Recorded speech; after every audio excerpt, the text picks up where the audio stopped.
Hey there, I'm John, and today, the day after our English soccer team reached a major final since 1966, believe it or not, Shopkeep Arty are zooming live to the beautiful country of Wales, where we'll be joining modern impressionist artist Howard Jones for an hour paint-along class, exploring techniques such as dry brush, your control of various colours, and creating reflective water, all in an abstract manner. So join me as we fly there now. Oh, hang on a minute. That's not Wales. That's Wembley. Hang on a minute. Let me just sort that out. Come on, England. Here's to a good Sunday. These patron special events are designed to give you a boost of creative inspiration with leading artists from around the world. If you want to find out more about Howard, or see reference photos or the recommended materials required to paint along, simply visit our website. I think I can see Howard down there now. There he is. Hello, Howard. Hi, folks. How are you doing? Sorry I'm about that. good. I just couldn't resist it. It's been so long in the coming. And did you watch the football last night at all? I certainly did. It was a cracking game. It So was. It was pleased. a slightly dubious penalty call, but we'll take it. We'll take it. So now I'm really looking forward. This is the first time that we've hosted you, so I'm really looking forward to the class today. Now, before I start, just a 30-second word on how these special patron shows work. So first of all, we'll walk through the preparation. This might include sketching and or applying the first layers of paint. Then while that dries, we'll take the opportunity to see some examples of Howard's previous works of art for inspiration, as well as discuss his upcoming 2 to 3 hour workshop webinar, which is happening next week. Then finally, and exclusively for our patrons and those watching this live, we'll spend more time completing the tutorial, after which you can then share what you've created on our Facebook page for artist feedback and comments. So without further ado, let's get back to Howard and we'll make a start. So today we're actually going to be doing something to do with a bridge, a canal bridge, I think. Is that right?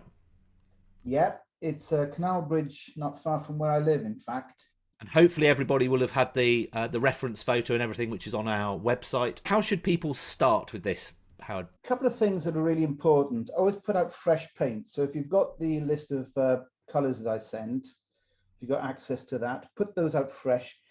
Try to use tube paint only. Have your paper taped out as I have here. I don't pre-stretch. As I'll explain that in another occasion, but I just tape it down. This is masking tape or decorator's tape, if you're not familiar with that term. And that's it. I have pencil to hand. I have my paint and palette. I'm right-handed, so my paint and palette is over here on my right-hand side. My water is just off camera, just here in the corner.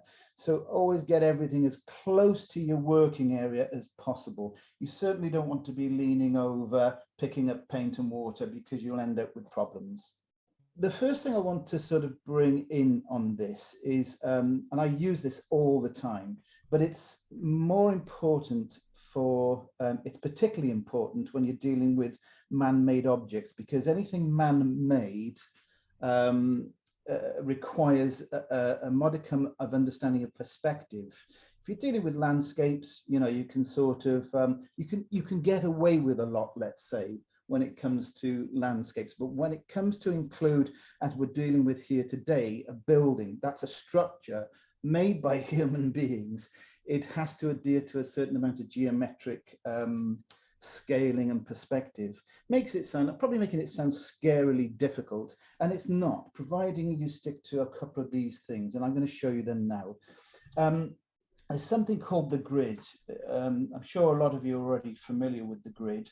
I think it was first noted by a very clever chap by the name of Euclid, a Greek mathematician. It basically is the rule of, you might know it as the rule of thirds.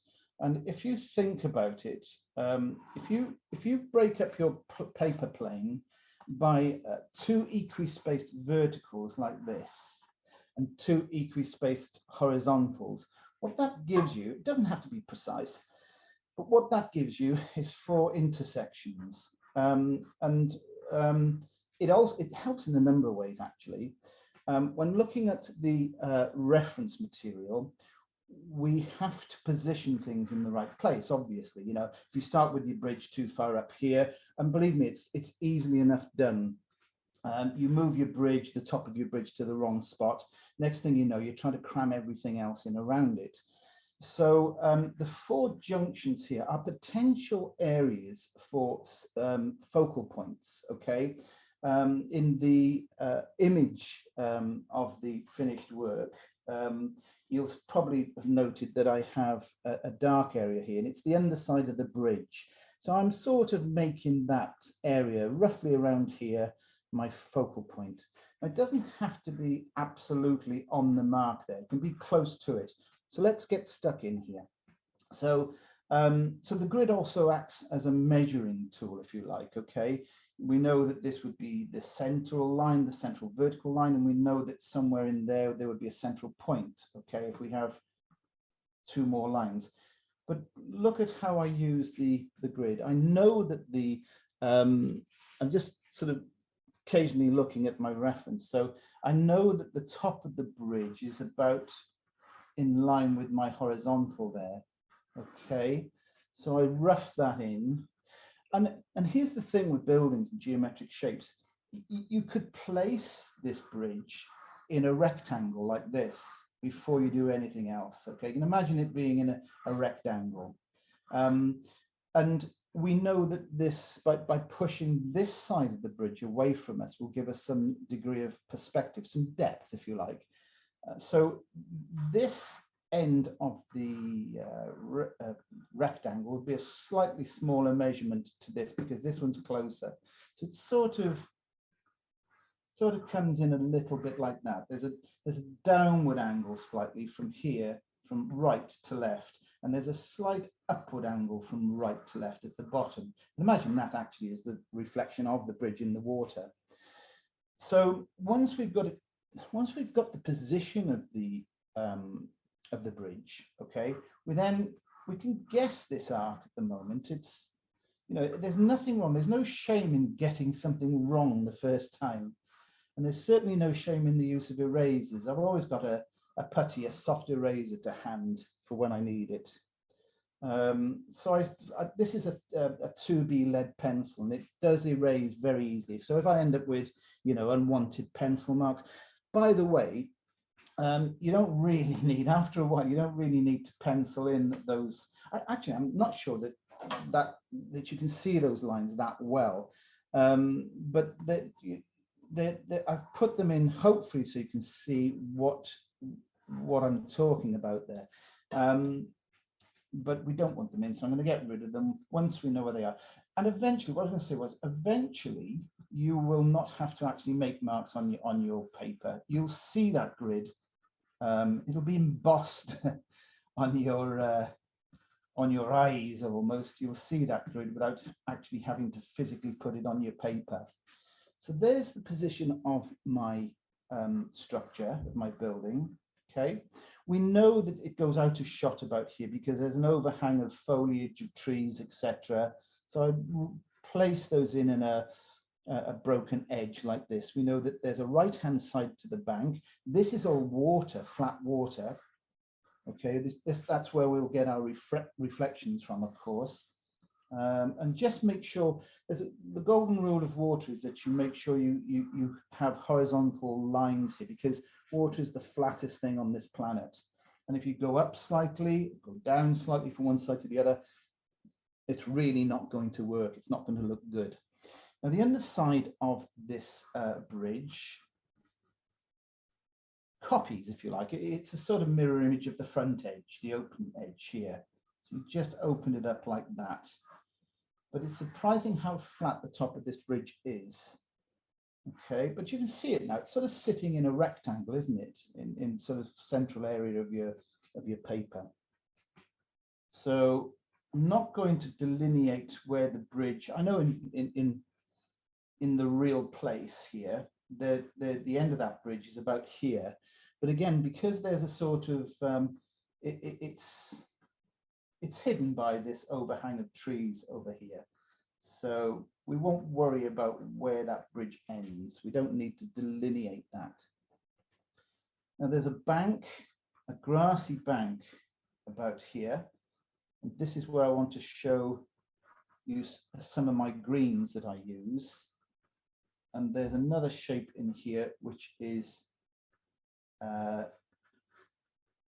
foliage again. It's a sort of waterside shrub. So looking at my negative shapes here, I've got this sort of area down here, the negative shape being the water really. There's a back line back there as the banks of this canal disappear into the distance back there. So that's probably enough to be getting on with. Excuse me. Okay, and if there's any lines you don't like, incidentally, pencil will come off the painting, providing you let it dry for at least, I tend to leave my painting dry for about 24 hours before getting rid of all of my pencil work. I don't want to get rid of all of it at this point because, you know, it's my guideline, if you like. I do want to give myself an idea of something going on there, a bit subtle, a sort of subtle shape there in the background, and a subtle shape through the actual through the bridge itself. Okay, and there's another lovely negative shape here, and I use negative shapes, and I'm conscious of negative shapes all the time. And the one I'm talking about here is this one. It's not really about the bridge, the edge of the bridge. It's not really about the edge of this shape here. It's about the shape that it's leaving out. It's this one here, there, in here, in the envelope there. So think about those negative shapes. They're every bit as important, if not more important, than the actual positive, what I call the positive shapes, the bridge, etc., the bank, the water. Okay. Now, just before you continue there, Howard, so one thing I've noticed as you've been sketching there is you quite lots of kind of straight, jaggedy lines as you, I don't know, there's probably a term for it. But is that your normal regular style of sketching? That is my style. I favor geometric strong edges. I find that it's a playoff. The balance in every painting should be a ratio of hard edges and soft edges. And I will lean towards, personally, and it's just a personal thing, but personally I lean towards more rectangular, angular shapes, even in my organic shapes like trees and bushes and hedgerows and things like that. The reason it's taste. If there's too much softness in the painting, I feel as though it loses dynamics. I hope that answers. No, that's great. Yeah, no, it's nice to have a different style of and a different approach to things. The other thing too there, and I must say that's really important while we're on that subject, is focal points require hard edges. So even if you're inclined to prefer a lot of soft edges, you won't get away. You will lose the dynamics of your painting if everything is soft of edge. So you should reserve the hard edges mostly for your focal point territory, okay, with everything else having soft edges. There are many ways to make the focal point pop, but hard edges is definitely at the top of that list. Hard edges and tonal contrast. And Sandra's asked, do you use a photo usually, or do you paint from memory? How do you? Both. I will. I use my own photos. I paint from photos. So, simple answer to that, I use both. Often, though, was it Sandra? Did you say? Yes, Sandra. Often, Sandra, what I'll do is, if I haven't got a reference photo, I will just paint anyway, and I will make something up, or I'll paint from memory. And that can be extremely useful and sometimes have more benefits that you won't find from working with photos, because you end up being more creative. You cannot avoid being creative if you break away from using photographic references all the time. So try it out. I highly recommend working from memory and imagination. Great, thanks. Okay, I'm going to pre-wet the top of this area here. So this is just water. This is, incidentally, I've put a size, I think size 10 or 12 round brush. So that's what I'm using at the moment. I just happened to pick up a mop brush, which is the same size, but I'll stick with the one that's on the list. So let's pre-wet the top. Now this is important. When you're pre-wetting like this, okay, make a clean edge along the top of the bridge, okay, because we want a little slither of light, white. We want to retain white paper. Now some artists will use masking fluid, and that's absolutely fine, each to their own. You know, but the reason why I don't, I prefer to sort of cut around. I find masking tape slows the process down. You have to put it on, wait 15 minutes before you can paint over it. And then when you take it off, for me, it leaves rather a lot of hard edges, which I know I like hard edges, but then you've got to often soften them because there'll be too much of that hard edge. So, so I don't use masking fluid because it slows things down. So I'm now wetting through the gap as well here, okay? Because this is in preparation for my first wash. So the only thing, if you look at this, if you can see, the only thing I haven't pre-wet, because there's a tiny bit of blue in this brush, it just happens to be in the brush, and that's quite useful actually. The only thing I haven't pre-wetted here is the bridge and the water.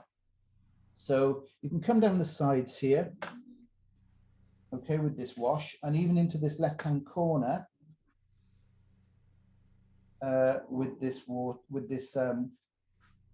watery wash here, but stay out of the bridge and stay out of the water, okay? And I've stayed out of the underside of the bridge as well, just to be clear. And the first color I'm going to pick up off our list is now this is where I want to talk a little bit about my choice of colors. I don't have many greens. I don't have things like sap green. I don't have olive green. So any of the way I work, and I'll tell you why I work this way, I use a really bright color that a lot of people don't like. This is phthalo green, okay? Why do I use such a bright garish color? One, because this is a transparent color. And if you, like probably most of us, particularly if we're fairly early to watercolor, if you start by buying and applying colors like sap green and olive green, what they are, those greens are already sullied with their opposite number. In other words, greens, an olive green will carry some warm orangey reds in it. Now, the reason why we end up with muddy paintings is because once we've got those already sullied greens on our paper, we further sully them by consecutive colors that come straight after. If that makes sense, okay? So you end up with a muddy looking painting. So by keeping the greens clean and bright, the colors that you'll see me put in a moment on top of them keeps the greens, it's very unnatural. I appreciate that for the moment. It's a very unnatural looking green. But by the end of this, I will have greens that are not too dirty and not too muddy. And that's only because I've, you know, I've stuck with a bright green to start off with. So there's that bright phthalo green. And now into this, I will add some warmth. And my warmth is going to come from the, let me just move my palette over so you can see it a bit better here. The warmth is coming from my burnt sienna here. And now it'll go a sort of olivey color. And I also want it to go a little, oh, by the way, here's a good tip.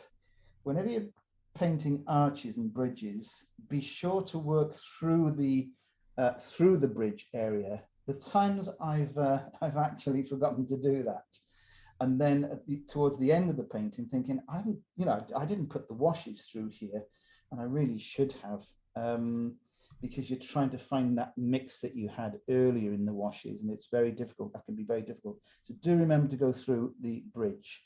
Now I'm bringing in a little bit of Payne's grey here as well, and what the Payne's grey will do with a little bit of ultramarine blue, this mix now will push this area further back into the distance. So as we all know, cool colors, blues, cold greens, they're a cool color and they create depth in your painting. So that's where I want my my distance area to be.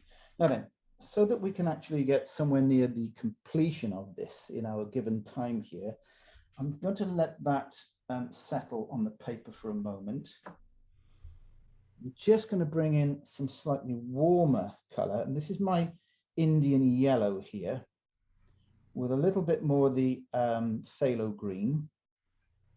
I'm just going to hint upon what should look like perhaps a sunlit grassy bank here. So as I say, make sure the bias in this mix is towards the Indian yellow, this color that I'm applying now. So this is the near grassy bank area. I use the belly of the brush for big shapes like this, and the point of the brush for smaller striations at the back there like this. So immediately, as soon as that warm Indian yellow goes into the foreground here, it pulls everything forward. Now, there is a little bit of warmth in this bridge here. It's just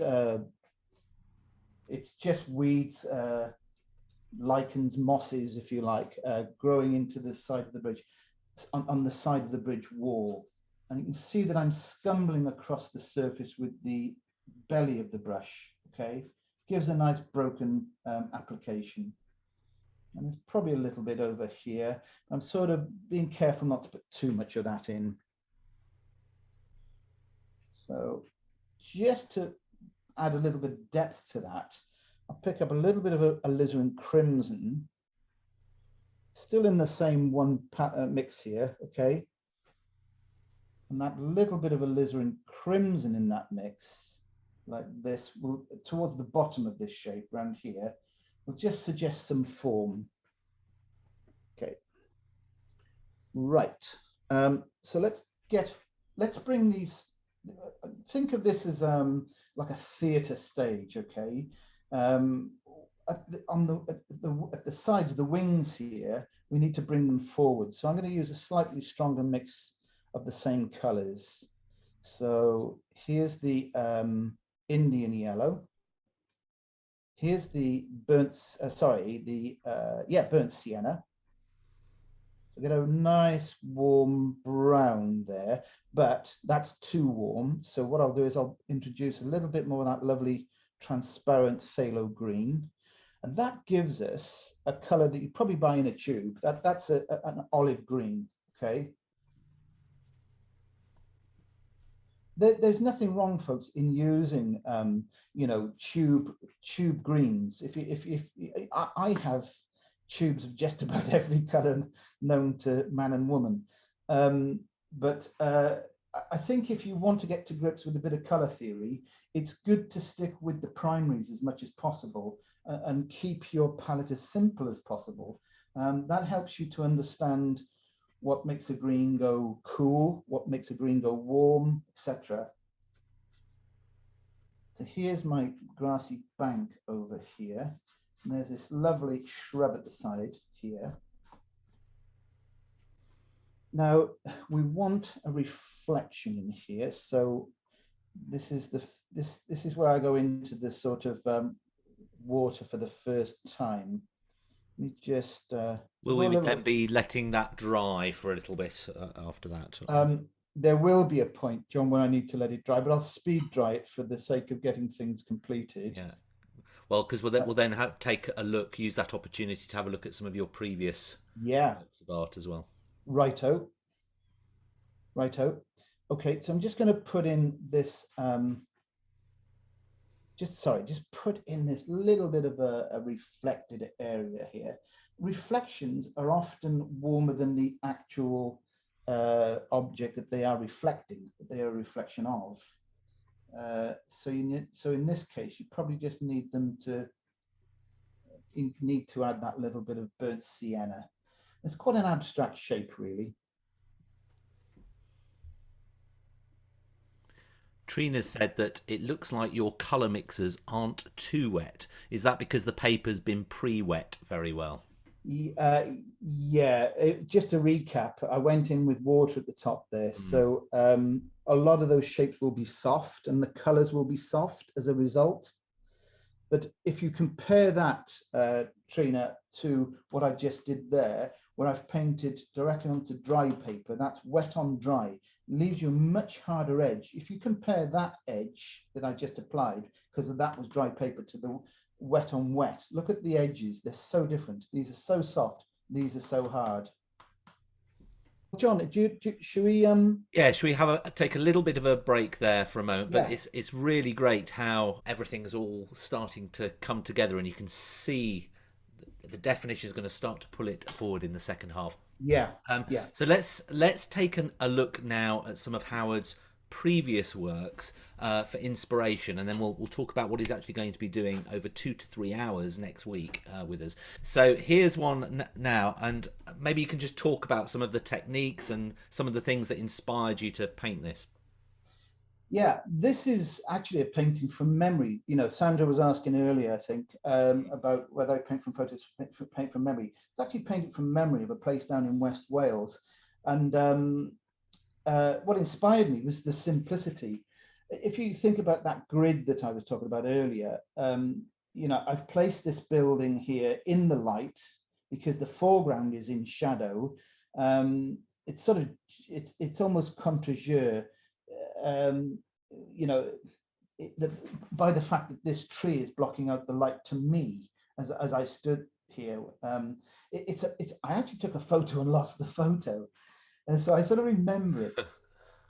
There's the focal point territory there. So if you think about that grid, this little building sits on the lower intersection, lower left intersection. As I say, it was just a great atmosphere, and I loved it. So I'd probably find the photo one day and look at it and think, looks nothing like that. But I was really pleased with the painting. Yeah, no, it looks great. Maybe your imagination has enhanced the photo. You never know. Might be I'd much like to better. think so. Yeah. This is a hillside farm. We'll be doing a hillside farm next week. Different to this one, but this is really close to me. And I did sketch this out, paint sketch this out on site back last year when we were allowed out. And I'm very fortunate to have found hit it on a sunny day. And I loved the way this tree here on the right-hand side threw its abstract shadows over the gable end of the farm. There's nice movement, a lovely Yeah, yeah. movement through this. No, it's really nice. Yeah, I You know, love there's that that style. soft diagonal through there. Mm. And then let's have a look at, uh, again, a building that I've painted. This is a place called Dale in West Wales, little place called Dale. And it's actually a beach scene. But, you know, when you're dealing with buildings, the same rules apply. I hate the word rules, but conventions, let's call them, apply. You know, you either do things square on, and if you're painting your buildings square on, you don't have to worry too much about perspective. There's a good tip for you. It's only when you start changing the aspect, the angle of a building, you know, that's when you've got to really know your perspective stuff, or at least have a basic understanding of perspective. Yeah, they looked really amazing. So thank you for sharing those with us, Howard. And if you've got any comments for Howard, leave those in the chat. Any of those paintings that really stood out to you, let us know why. It's really good to hear your feedback.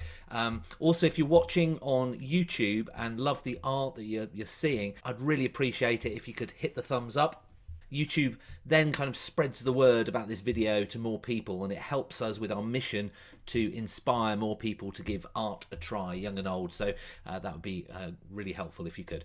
So now let's go back to Howard, as he was just starting to talk about maybe what we're going to be covering next week at our full-length 2 to 3 hour workshop. It's a more in-depth live session, and next week's workshop's called A Geometric Hill Farm, where Howard's actually going to be walking us through a completing of one of his signature landscapes, farm landscapes, step by step. It's a lot more immersive as well. So, Howard, you've got something that looks like the final painting there, haven't you? Yeah.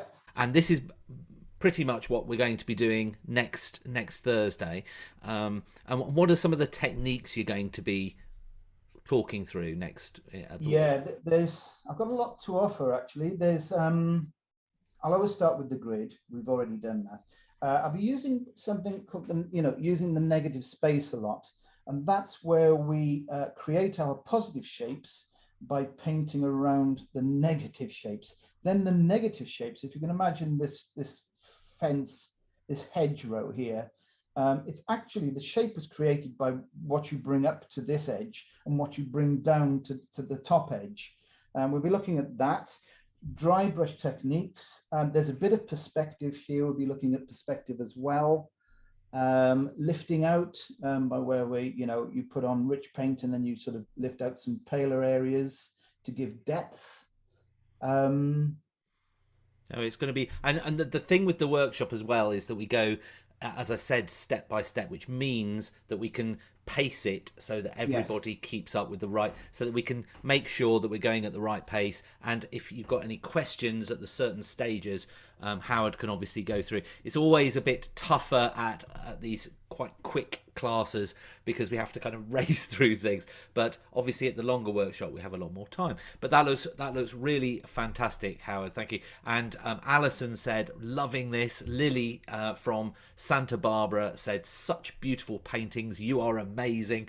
And Susie loved the misty background hill in one of from your imagination. She really loved that one.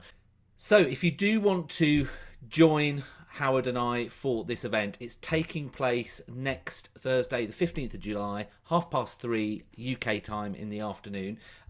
Booking a place or ordering the video couldn't be simpler. So what I'll do now is share my screen and I'll just show you how to do it. So you head over to shopkeeparty.com. You click on the live events tab at the top, or there's a button further down the page, and then you scroll down and you'll see Howard's workshop just there over on the right, and you click on the button see details and it'll go through to that particular page, and it explains all about Howard's workshop, some of the things that he's just been talking about now, including the reference painting and the reference photo that you'll be sent the day before that you can then print out. We send it on email. It explains all the reference materials that we recommend. We've also got a deal with Jackson's Art that ships globally for a 10% off if you need to top up on any art materials. Then if you do want to book the webinar or pre-order the video, you click that link and it will go through to Howard's shop, and here you can either order the webinar ticket or you can pre-order the video. And actually if you go through to the live webinar, you've got two options. You can join the live webinar, or you can have the webinar plus the video, and that's at a big discounted price for the video. So you just add it to cart, check out as normal. Although it's priced in pounds, if you are in the US or in another currency, your local bank or card will convert that into your local currency. Once you've purchased the video, if you do have the video, or you can purchase it at a later date from our purchased or full video library, you literally just find Howard's class, which would appear on this after the date, press the purchase button to purchase it, and once you've purchased it and we've unlocked it for you, you can then watch it on any device, be it your mobile phone, tablet, PC, laptop, whatever. So hopefully that helps. And also if you're watching this on YouTube, you'll find all the various useful links in the description below. And remember, as one of the many perks of being a patron of ours, if you are level 2 or up, you get the workshop video unlocked for free with every entry ticket that you purchase. So that's included. In fact, while we're on the subject of our patrons, I want to welcome our newest members to our fun and supportive community. So let me just press the button of thanks behind me. And we want to welcome Sijuan Zhu, I hope I pronounced that correctly, Carol Ju, Francis White, Elliot Felson, Judy Norrish, Suzanne Warner, and Debbie Tesh. So thank you so much for your support.